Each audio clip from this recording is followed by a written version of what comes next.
Dikasihi oleh Tuhan kita Yesus Kristus.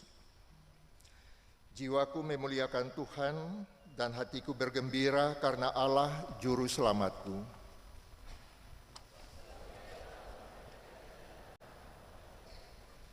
Sesungguhnya segala keturunan akan menyebut kita berbahagia, karena Allah yang Maha Kuasa telah melakukan perbuatan-perbuatan besar, dan namanya tetap kudus sepanjang zaman.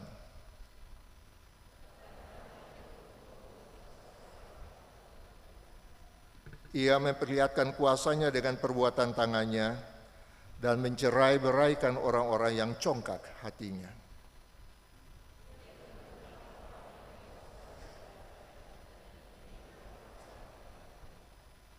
Ia melimpahkan segala yang baik kepada orang yang lapar dan menolong setiap orang yang mengingat rahmat-Nya.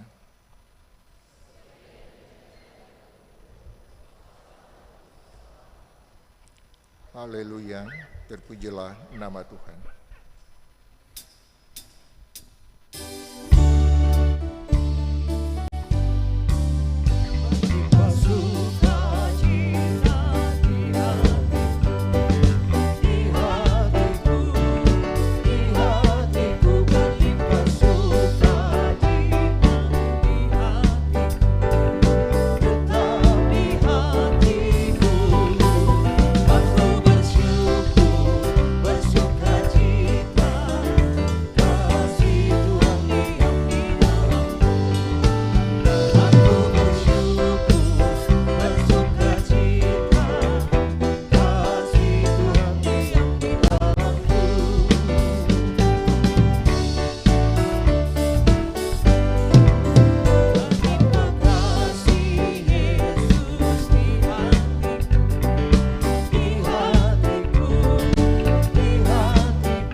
Saudara-saudari, di tengah-tengah sukacita menanti kedatangan Sang Juru Selamat, kita diingatkan kembali bahwa Allah memperhatikan orang yang rendah dan sebaliknya mencerai-beraikan orang-orang congkak hatinya.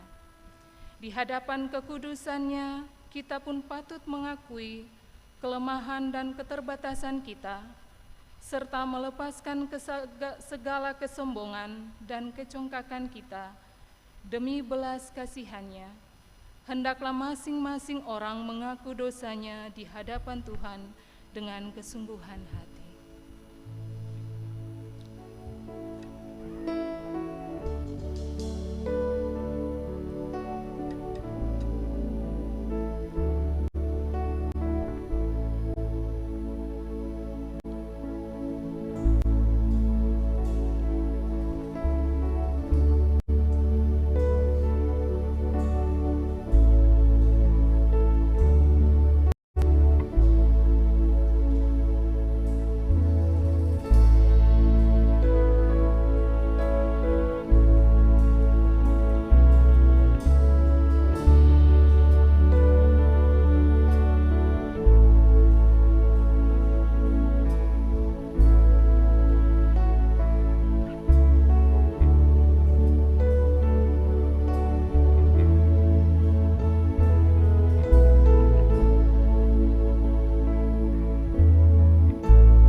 Ya Allah, kami orang-orang berdosa yang rindu membuka hati kami menerima jamahan kuasa-Mu.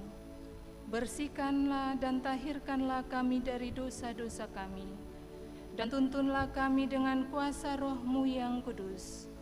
Karena kami yakin kuasa-Mu tak tersembunyi bagi setiap hati yang terbuka mengakui kelemahannya di hadapan-Mu.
Bagi setiap orang yang dengan jujur mengakui segala dosanya, ingatlah bahwa Yesus Kristus adalah Juru Selamat yang berkuasa untuk mengampuni dosa-dosa kita dan menganugerahkan keselamatan bagi mereka yang menantikannya.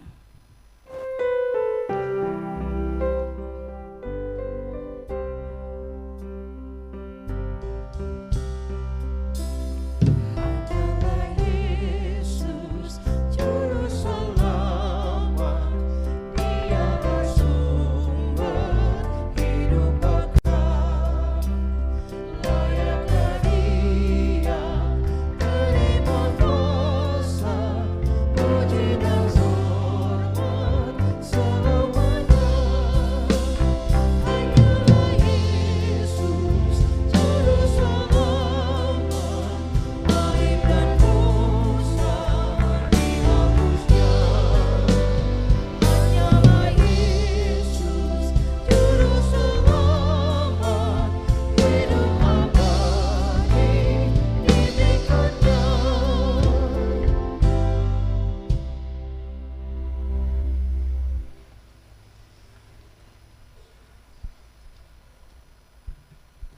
dengarkanlah petunjuk untuk menjalani hidup baru seperti tertulis. Bersukacitalah dalam pengharapan, sabarlah dalam kesesakan, bertekunlah dalam doa.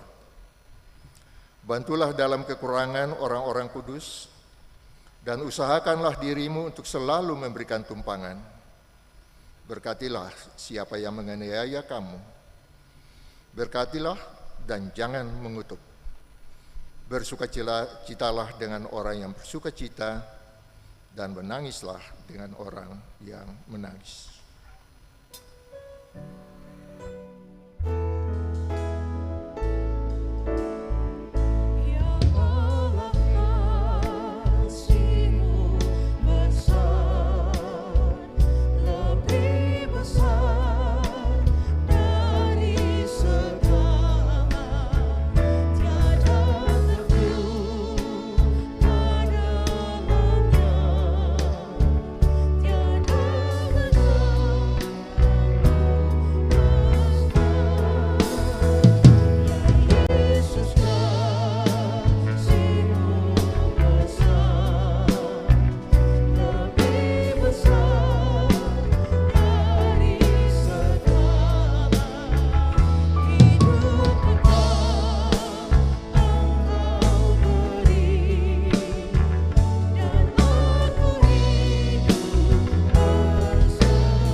Jemaat yang diberkati Tuhan, firman kebenaran yang akan kita dengar bersama di saat ini terambil dari Lukas pasal 1, ayatnya yang ke-46 berakhir dengan ayatnya yang ke-56. Pembacaan Alkitab di saat ini kita akan menggunakan TB2. Sebelum kita membacakan firman Tuhan di saat ini, mari kita berdoa. Allah kehidupan, datanglah dengan kuasa Roh-Mu yang kudus. Jamalah hati kami semua di saat ini, supaya kebenaran firman Tuhan yang akan kami baca dan dengar menjadi kekuatan dan terang di setiap langkah kehidupan kami. Kepada hamba-Mu Bapa Pendeta yang akan menaburkan kebenaran firman-Mu, sembunyikanlah hamba-Mu ini di balik salib-Mu, dan nyatakanlah kemuliaan-Mu, sehingga setiap firman yang keluar dari mulut hamba-Mu tidak akan kembali dengan sia-sia, tetapi itu mau kembali dalam buah-buah kehidupan kami semua, dalam kata dan perbuatan. Di dalam nama Tuhan Yesus, Putra Natal itu, kami berdoa kepada Bapa di sorga. Haleluya, amin.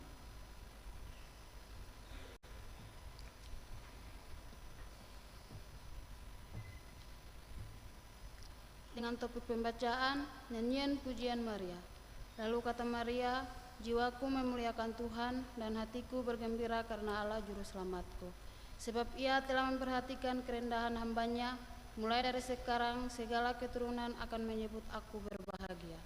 Karena yang Maha Kuasa telah melakukan perbuatan-perbuatan besar kepadaku dan kuduslah namanya. Rahmat-Nya turun-temurun atas orang yang takut akan Dia. Ia memperlihatkan kuasanya dengan perbuatan tangannya dan mencerai-beraikan orang yang congkak hatinya. Ia menurunkan orang yang berkuasa dari tatanya dan meninggikan orang yang rendah. Ia melimpahkan segala yang baik kepada orang yang lapar dan menyuruh orang yang kaya pergi dengan tangan hampa. Ia menolong Israel hambanya karena mengingat rahmat-Nya, seperti yang dijanjikannya kepada nenek moyang kita, kepada Abraham dan keturunannya untuk selama-lamanya.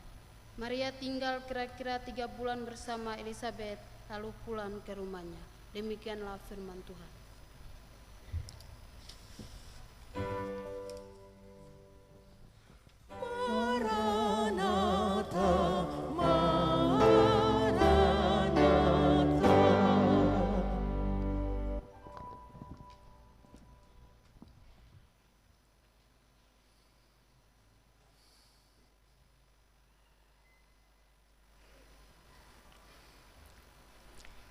Lembaga Pembinaan Jemaat Gereja Protestan Maluku menetapkan tema Minggu Adventus ketiga, menanti kedatangan Tuhan dengan hati yang gembira. Jika tema ini saya hampiri secara literalis dan teologis, maka gembira atau happy, atau kegembiraan atau happiness, itu baru muncul sebagai respons kita terhadap sesuatu yang kita anggap menyenangkan. Misalnya, setiap bulan Desember ramai. Anak-anak kita, cucu-cucu kita, ya, kita semua memberikan respons gembira. Yang wujudnya rumah bersih, aksesoris Natal, dan macam-macam. Jika kita tahu bahwa ada hadiah yang akan diberikan, pasti kita gembira. Karena naik kelas, prestasi dalam pekerjaan. Kalau kita merasa yakin bahwa kita akan naik pangkat, tentu kita akan gembira. Bahkan kalau kita menjenguk orang tua di bulan Desember, di hari-hari raya agamawi, semuanya pasti gembira. Namun, saudara, kegembiraan seperti itu cenderung lenyap ketika kita dilanda kesulitan. Karena apa? Karena kegembiraan itu sangat ditentukan oleh faktor-faktor eksternal yang berada di luar kita.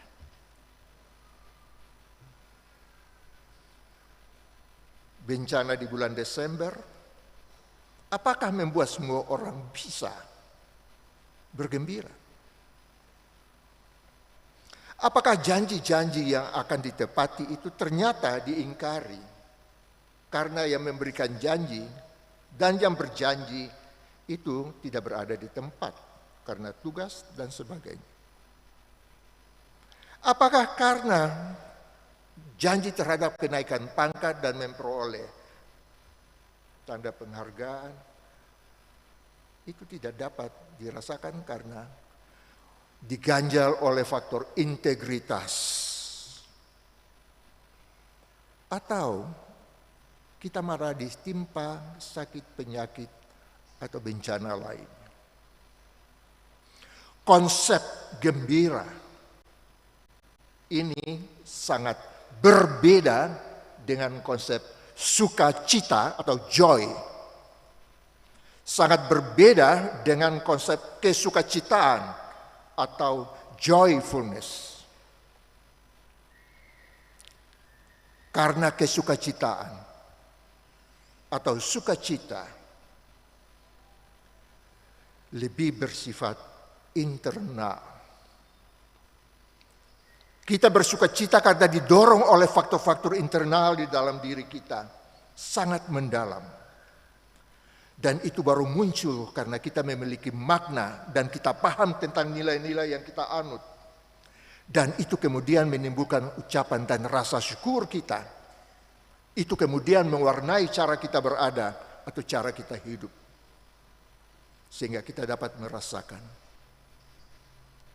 Dan kesukacitaan itu dapat dirasakan bersamaan dengan rasa susah, sakit, dan sebagainya. Disitulah perbedaan antara gembira dan sukacita. Saya pikir itu sebabnya mengapa Isaac Watts pada abad ke-18 dia mempopulerkan lagu ciptaannya yang berjudul Joy to the World.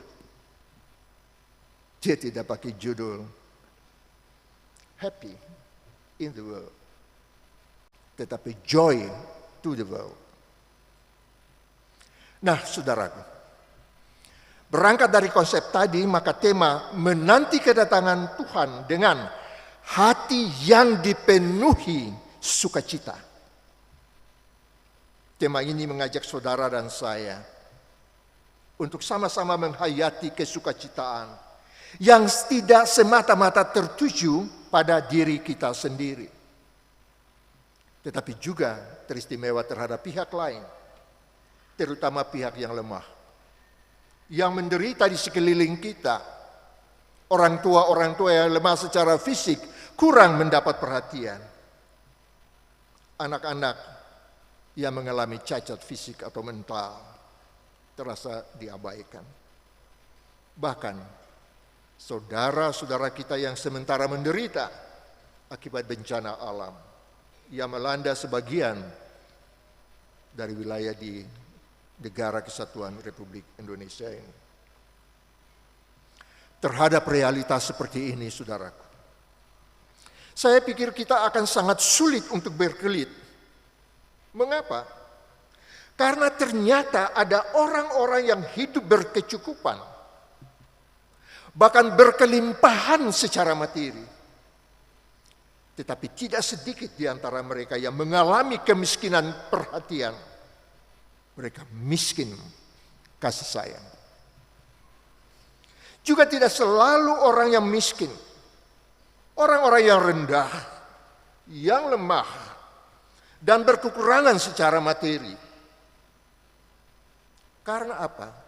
Karena masih ada begitu banyak orang di antara mereka yang kaya kasih sayang. Persaudaraannya itu sangat dijunjung. Persekutuan itu sangat dipelihara. Jadi kemiskinan, kerendahan yang sesungguhnya bukan tentang harta, bukan tentang materi, melainkan tentang hati kita yang kehilangan rasa syukur. Oleh karena itu, saudaraku, jangan pernah kita mengukur seseorang dari apa yang tampak di luar. Karena yang kurang dan sesederhana hari ini, yang ke sekolah mungkin sulit untuk memperoleh sepatu ketsnya. Makanya mungkin kekurangan gizi. Tapi karena tekun dan setia mengejar masa depan, bisa jadi dia akan menjadi orang yang paling hebat dan disegani di hari esok. Bisa tampil di pentas sejarah sebagai orang-orang yang ulet dan disegani dalam membangun kehidupan gereja dan bangsa kita. Saudaraku, kita, saudara dan saya, entah kita yang berkekurangan, entah kita yang berkecukupan, entah kita yang berkelimpahan, apabila didekati dari hampiran tadi, maka mestinya kita semua dapat memahami bahwa kita tidak sedang menunggu sesuatu yang tidak pasti. Tetapi saudara dan saya, kita semua sementara menanti kedatangan Tuhan itu pasti. Itu sebabnya mengapa kita harus bersukacita. Bergembira tidak cukup. Sukacita seperti inilah yang terpatri dalam lirik pujian Maria dalam pembacaan Alkitab tadi, yang disebut Magnificat. Kata magnificat ini dipetik dari kata pertama dari bahasa Latin. Magnificat, anima mea dominum. Artinya, jiwaku dari kedalaman batinku memuliakan Tuhan. Saudara, dulu gereja menganggap magnificat ini sebagai mazmur yang tidak terdapat dalam kitab Mazmur. Oleh karena itu magnificat ditempatkan dalam liturgi gereja untuk doa pagi dan doa petang. Tetap kemudian dalam perkembangan, magnificat ini menjadi nyanyian gereja yang liriknya, semua liriknya itu terpatri dalam teks pembacaan Alkitab tadi. Di teks itu saya baca beberapa bagian, kata Maria, jiwaku memuliakan Tuhan. Itu magnificat. Ayat 46. Hatiku bergembira karena Allah juru selamatku. Ayat 47. Itu magnificat. Sebab ia telah memerhatikan kerendahan hambanya. Sesungguhnya mulai sekarang segala keturunan akan menyebut aku berbahagia. Ayat 48. Itu magnificat. Dan magnificat itu ada di dalam liturgi kita. Di pujian-pujian tadi. Yang berbeda adalah kalau di puji-pujian kita dalam liturgi ini, di bagian akhirnya itu hanya disampaikan, haleluya, terpujilah nama Tuhan. Dulu nyanyian gereja itu ditutup dengan doksologi, yang sering juga kita gunakan di dalam lingkungan gereja Protestan Maluku. Kemuliaan kepada Bapa, Putra, dan Roh Kudus. Seperti pada permulaan, sekarang, selalu, dan sepanjang abad. Jadi dalam gereja Protestan, juga Katolik, magnificat ini biasanya dinyanyikan oleh jemaat. Sering dinyanyikan juga oleh paduan suara pada perayaan-perayaan Hari Raya Gerejawi. Ini luar biasa. Jika saja kita pulang di rumah dan kita buka YouTube dan kita ketik Joy to the World. Lalu kita mengikutinya bagaimana orkestra menyanyikan lagu, membawakan lagu Magnificat itu. Luar biasa syarnya. Saudara, apakah Magnificat itu masih bisa menghentak kedalaman jiwa kita semua? Selain magnificat atau nyanyian gereja itu, magnificat juga disebut nyanyian eskatologis, yaitu nyanyian pujian tentang hal-hal yang akan datang, namun seakan sudah terjadi. Dan itu kita jumpai dalam ayat 46b sampai ayat 50. Maria mengungkapkan isi hatinya dari dimensi emosi dan spiritual. Maria katakan, pujiannya diungkapkan dengan sukacita kepada Allah. Karena apa? Karena ia sangat yakin juru selamatnya itu adalah Allahnya itu. Karena dia yakin Allah menghargainya sebagai sosok yang rendah, derajat dalam strata masyarakat Yahudi kala itu. Ia puji Tuhan karena ia merasa dipilih untuk menerima anugerah Tuhan itu. Karena dia percaya janji Allah kepadanya pasti dipenuhi. Di sini kita lihat bagaimana tindakan Tuhan terhadap Maria bisa menjadi model kepada orang-orang miskin, orang-orang lemah, yang tertindas, yang bisu, yang susah. Oleh karena itu keselamatan tidak sebatas hal-hal rohani, menyangkut batinnya, tetapi juga menyangkut realitas kita sekarang. Supaya orang yang rendah ditinggikan, sebaliknya yang tinggi itu direndahkan. Yang lapar diberikan makan, yang kaya disuruh pergi dengan tangan kosong. Yang berkuasa dan kaya bertukar tempat dengan yang lemah dan miskin. Apa yang dapat kita katakan atau kita petik dari sini? Di sini sebenarnya terjadi penjungkir balikan eskatologis. Karena Tuhan memilih hamba-hambanya dari kaum rendahan. Betapa kalangan bawah sangat senang ketika diberi perhatian. Mereka sangat bersuka cita ketika dipercayakan melakukan tugas dan diserai tanggung jawab tertentu. Mereka merasa sangat dihargai. Jika Tuhan datang ke dunia, memerhatikan dan memberikan kepercayaan kepada kaum rendah, betapa indahnya saudaraku, jika kita semua bisa bersuka cita dengan memiliki keprihatinan, kepedulian, dan empati yang sama. Karena Kristus datang bukan untuk orang, tidak semata untuk sekelompok orang, tidak semata untuk bangsa-bangsa tertentu demi mempertahankan status quo dan hegemoni tertentu. Tuhan justru menantang orang-orang arogan dan ambisius menggunakan segala cara untuk meraup apa saja. Tidak peduli sesamanya dikorbankan. Jika kasih Tuhan diagungkan berkenaan dengan pengalaman Maria, maka mulai ayat 51 sampai 53, kemahakuasaan Allah dinyatakan kepada semua bangsa.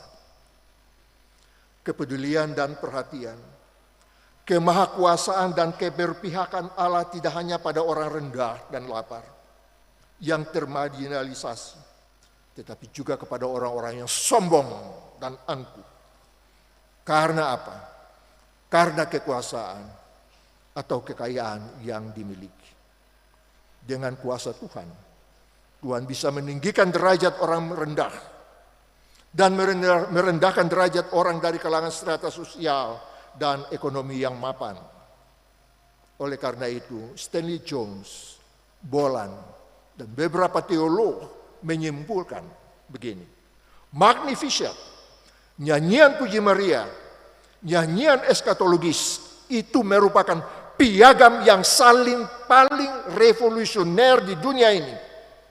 Dan revolusi itu terjadi pada revolusi moral, revolusi sosial, dan revolusi ekonomi. Mengapa dikatakan revolusi? Dikatakan revolusi moral, revolusi sosial.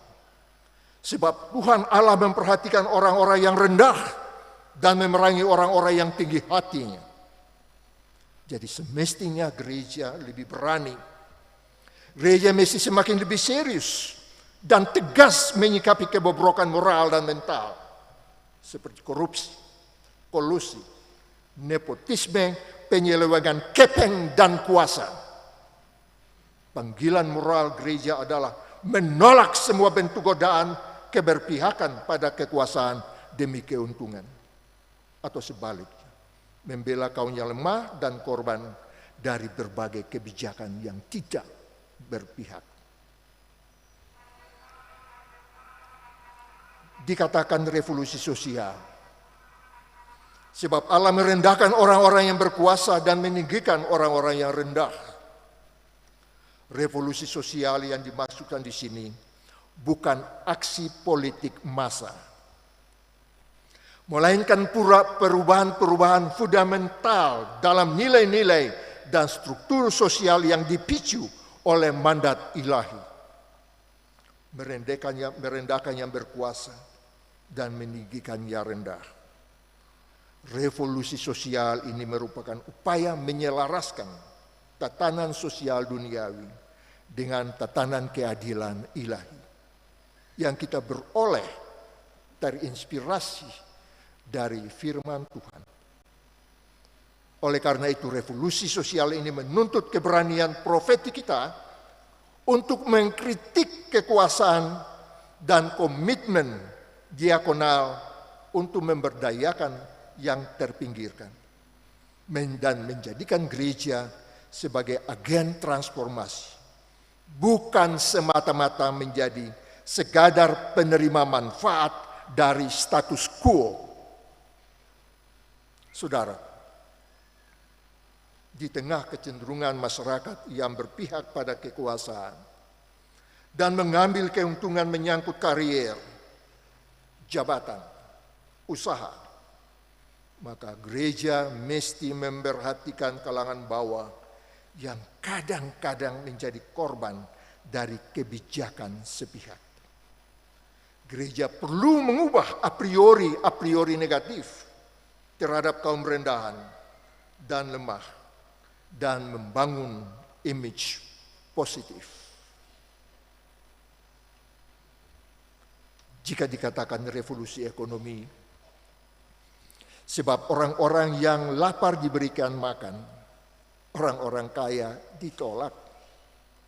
Sebagaimana Tuhan Allah berjuang mengatasi kesenjangan antara si kaya dan si miskin. Mestinya juga gereja harus bisa memperhatikan kaum miskin di jemaat dan masyarakat, agar kita keluar dari ngarai kemiskinan. Saya masih ingat, saya membaca stiker, tapi dalam bahasa Belanda, untuk mengatasi kesenjangan kaya dan miskin. Dibilang begini. Er zijn twee belangrijkste dingen in dit leven. Ten eerste is belasting, ten tweede is dood. Ada dua hal yang bisa mengatasi yang penting dalam kehidupan ini. Yang pertama adalah pajak, dan yang kedua adalah mati. Kita mungkin bisa lari dari pajak, tetapi kematian dimanapun akan pasti kita jumpai. Jadi revolusi yang diusung gereja harus berakar pada konsep keadilan, bahwa sumber daya dan peluang ekonomi harus di-share secara adil, terutama kepada mereka yang rentan, pada jemaat-jemaat yang masih membutuhkan, jemaat-jemaat yang berkekurangan. Revolusi ekonomi dalam gereja merupakan panggilan untuk menjadi alternatif terhadap sistem ekonomi yang kerap menindas. Ini artinya antara lain mengubah persembahan dari sekadar ritual menjadi alat transformasi struktural yang menciptakan kemandirian dan keadilan ekonomi. Saudaraku yang dikasihi oleh Tuhan kita Yesus Kristus, kesetiaan dan ketepatan janji Allah juga dinyatakan kepada umat Israel yang disebut anak Allah, akan diselamatkan sebagai karya Maha Agung yang diwujudkan pada akhir zaman. Kedatangan Mesias yang dikandung Maria menjadi awal dimulainya Maha Karya besar itu, bahwa melalui bangsa Israel, rahmat Allah itu meluas menjadi berkat bagi seluruh bangsa. Berbagai banyak hadiah Nobel yang lahir dari pikiran-pikiran dan tangan tarang umatnya itu. Oleh karena itu, saudaraku, hendaknya kita dapat menghayati sukacita pada masa Adventus ketiga ini dalam rangka menyambut Natal Kristus bersama-sama saudara kita yang menderita, yang lemah, bahkan yang tidak berdaya. Bahwa masih banyak umat yang belum dilayani dengan baik, ya. Tetapi ingatlah, saudara dan saya sebagai gereja kita tidak dipanggil untuk berhasil. Saudara dan saya dipanggil untuk setia. Kita semua dipanggil untuk tekun melayani Tuhan, melayani umat Tuhan yang lemah, yang tertindas, termarginalisasi, sesuai dengan kompetisi dan kemampuan kita, sesuai dengan kapasitas kita. Janganlah kita melihat seberapa banyak yang belum terjangkau, tapi lihatlah yang sudah dijangkau, dan layanilah mereka dengan setia, agar tidak ada yang hilang dari gereja kita. Tuhan berkenan menyertai kita semua. Amin.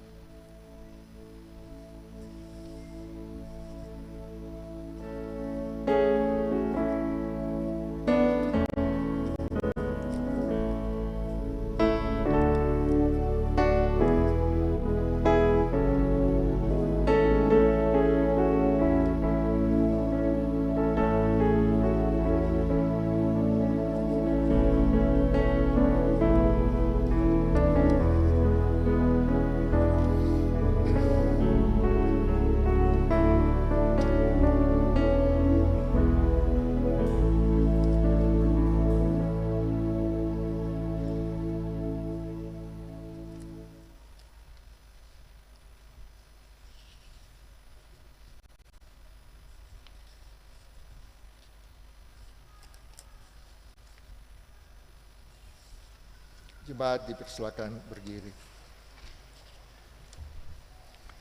Bersama-sama dengan semua orang yang percaya kepada Kristus di segala abad dan tempat, kita mengikrarkan pengakuan iman rasuli. Aku percaya kepada Allah, Bapa yang Maha Kuasa, Khalik langit dan bumi, dan kepada Yesus Kristus, anaknya yang tunggal Tuhan kita, yang dikandung daripada Roh Kudus, lahir dari anak darah Maria, yang menderita di bawah pemerintahan Pontius Pilatus, disalibkan, mati dan dikuburkan, turun ke dalam kerajaan maut. Pada hari yang ketiga, bangkit pula dari antara orang mati, naik ke surga, duduk di sebelah kanan Allah, Bapa yang Maha Kuasa, dan akan datang dari sana untuk menghakimi orang yang hidup dan yang mati. Aku percaya kepada gereja yang kudus dan aman, persekutuan orang kudus, pengampunan dosa, kebangkitan dan hidup yang kekal. Amin. Solois Nona Kaila Harmusial dipersilakan untuk puji Tuhan.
The stars are brightly shining.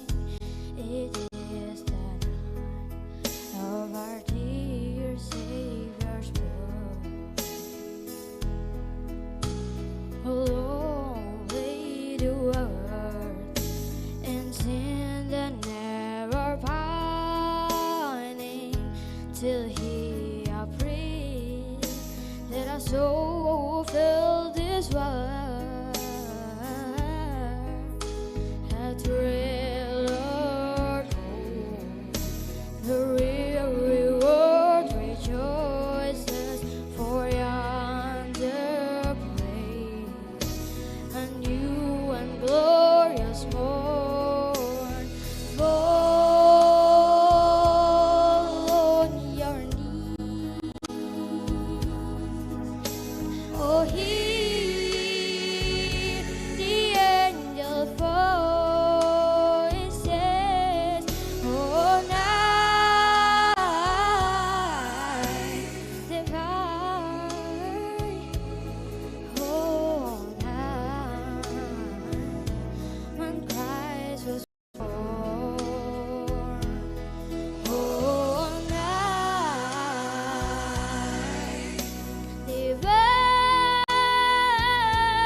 Thank you, Kelia. Thank you.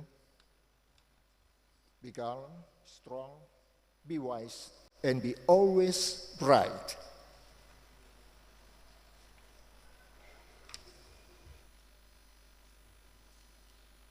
Jemaat, kita akan memberikan persembahan syukur kita. Tetapi sebelum memberi, dengarlah anjuran ini. Yesus Kristus telah menyerahkan dirinya sebagai persembahan yang harum bagi Allah. Maka marilah kita pun memberikan persembahan syukur yang harum baginya, yakni apa yang kita berikan dengan penuh sukacita dan kerelaan sambil tetap menantikan kedatangannya kembali.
Jemaat, marilah kita berdoa untuk persembahan kita. Ya Allah Bapa di sorga, di saat ini kami telah memberikan persembahan-persembahan kami sebagai ungkapan syukur kami kepadamu.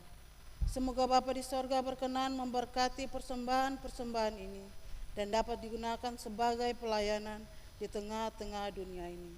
Lalu di dalam nama Tuhan Yesus kami berdoa dan mengucap syukur kepada Bapa di sorga. Amin. Jemaat dipersilakan duduk kembali. Bapak Nan, sabar lali dipersilakan untuk puji Tuhan.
Bagaimana harus ku balas semua kebaikan yang telah kau berikan bagi diriku selama ini.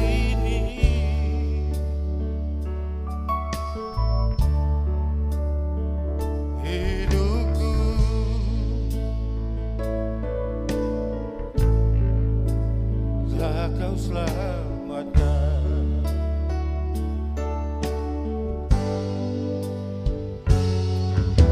bila ku renungkan arti hidupku,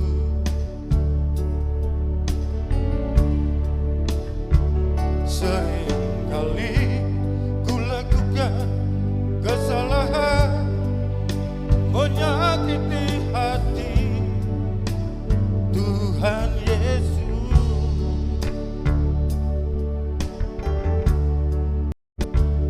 Hidupku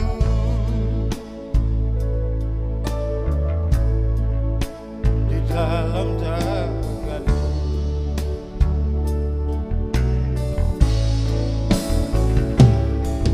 Kini ku datang padamu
Terima kasih, Bapak Nan.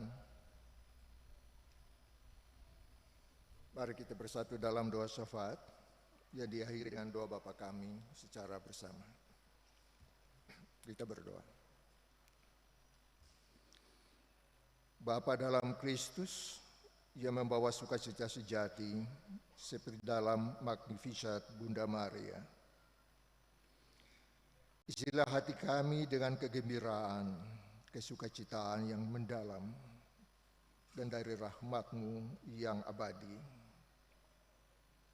Kami mendoakan saudara-saudara yang menderita akibat bencana alam di Sumatera dan di daerah lain. Dengan cara Tuhan, kiranya mereka dilindungi. Mereka diberikan kekuatan dan kesukacitaan itu dibagikan di tengah-tengah penderitaan. Terhadap saudara-saudara kami yang miskin, perhatian dan kasih sayang, yang lemah serta berkekurangan, supaya mereka dapat diutamakan seperti Dikau perhatikan kerendahan hamba-hamba-Mu, gereja-Mu, agar semuanya bisa bersukacita menanti kedatangan-Mu yang pasti. Kami mendoakan umat-Mu di seluruh dunia, juga Gereja Protestan Maluku, Majelis Pekerja Harian Sinode, klasis-klasis, bahkan hingga di jemaat-jemaat. Secara khusus klasis Kota Ambon, Ketua Klasis, Sekretaris bersama anggota MPK, para sekretaris bidang, pegawai, termasuk mereka yang sementara mempersiapkan pelaksanaan rakon semester 2 klasis Kota Ambon tahun ini. Beberapa hari ke depan lagi. Kami juga mendoakan jemaat-jemaat yang berjumlah 21 jemaat di kelas Kota Ambon, supaya mereka semua bisa menjalani minggu-minggu Adventus ini dan merayakan Natal hingga mengakhiri tahun ini dengan penuh sukacita dan damai. Kami tak lupa pula mendoakan akta liturgi di minggu Adventus 3 ini.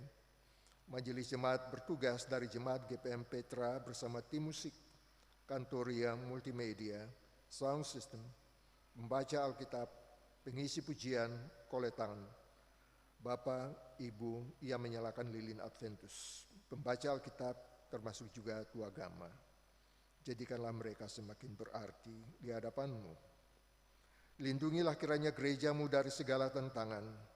Berikanlah kekuatan kepada pejabat dan umat-Mu, agar bisa melayani dengan mengandalkan Tuhan, dan bisa menjadi saksi-Mu di tengah dunia yang terus berubah cepat. Kami mendoakan pemimpin bangsa dan pemerintah, dengan cara Tuhan kiranya dapat diberikan hikmat kepada Presiden, Gubernur, Bupati, Camat, dan semua pejabat di provinsi, wakil rakyat di provinsi, di kabupaten, kecamatan, hingga di desa dusun, seperti yang Dikau karuniakan kepada Salomo. Panduilah mereka dengan keadilan, kebenaran, demi pemerataan dan kesejahteraan rakyat. Tujukanlah kiranya kuasa-Mu dan dengan cara Tuhan untuk melalui orang-orang yang Dikau percayakan, untuk menghentikan korupsi, konflik, dan ketidakadilan di negeri ini. Kami tak lupa pula mendoakan keluarga-keluarga. Perkuatkan ikatan suami istri, mampukan orang tua untuk bisa mendidik anak-anak agar takut Tuhan, bisa melindungi mereka dari ancaman dunia maya dan pengaruh buruk. Berikanlah kesukacitaan dan damai sejahtera bagi setiap keluarga. Juga lindungi generasi muda dari godaan narkoba, pornografi, dan sejenisnya. Dan nyalakan semangat pelayanan di hati mereka, jadikan mereka kelak menjadi pemimpin berintegritas bagi masa depan gereja dan bangsa. Kami mendoakan saudara-saudara kami yang sakit, menderita, dan kesepian, juga semua orang yang terpanggil sesuai dengan kompetensi mereka. Sembuhkanlah luka yang secara fisik, emosional, dan rohani kepada tenaga medis dan paramedis, dan semua kami yang terpanggil sesuai kompetensi masing-masing, birokrat, ekonom, politikus, dan sebagainya, agar semua kami diberikan kekuatan dan kebijaksanaan, sehingga mampu menyikapi berbagai persoalan yang sementara digeluti. Kami mendoakan dunia yang sedang dilanda berbagai bencana, perang dan kemiskinan, Jadikanlah daerah-daerah konflik itu menjadi lahan yang penuh dengan damai dan target. Hentikan konflik di Timur Tengah, Ukraina, dan daerah rawan lainnya. Berikanlah makanan, air bersih, tempat tinggal bagi pengungsi dan korban gempa. Bangkitkan hati orang kaya yang berkelebihan untuk bisa sharing atau berbagi dengan yang miskin dan berkekurangan. Kami mendoakan para pelayan lintas budaya. Lindungilah mereka dari daerah terpencil. Penuhi kebutuhan mereka agar Injil-Mu disebarkan sampai ke ujung bumi. Ya Tuhan, Bapa dalam Kristus, Tuhan dan Juru Selamat kami. Kami akhiri doa ini dengan doa yang Dikau ajarkan kepada kami. Bapa kami yang di sorga, dikuduskanlah nama-Mu. Datanglah kerajaan, jadilah kehendak-Mu di bumi seperti di sorga. Berikanlah kami pada hari ini makanan kami. Ampunilah kami akan kesalahan kami, seperti kami juga mengampuni orang yang bersalah kepada kami. Dan janganlah membawa kami ke dalam pencobaan, tetapi lepaskanlah kami dari yang jahat. Karena Engkaulah yang punya kerajaan dan kuasa dan kemuliaan sampai selama-lamanya. Amin. Saudaraku dipersilakan berdiri.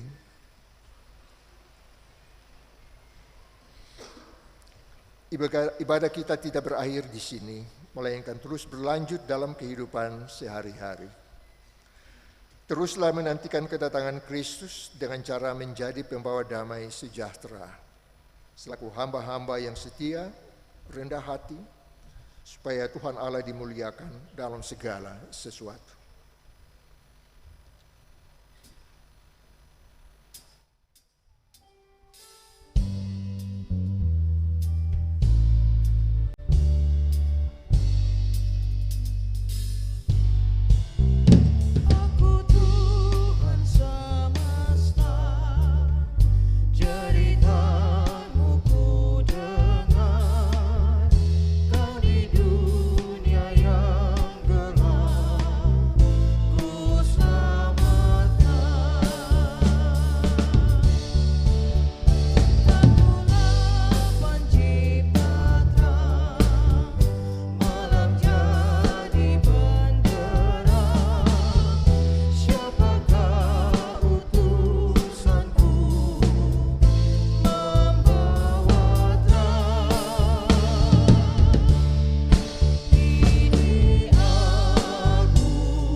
Arahkanlah hati dan pikiran saudara kepada Allah dan terimalah berkat-Nya. Tuhan memberkati saudara dan melindungi saudara. Tuhan menyinari saudara dengan wajah-Nya dan memberikan saudara kasih karunia. Tuhan menghadapkan wajah-Nya kepada saudara dan memberikan saudara damai sejahtera. Amin. Amin, amin, amin.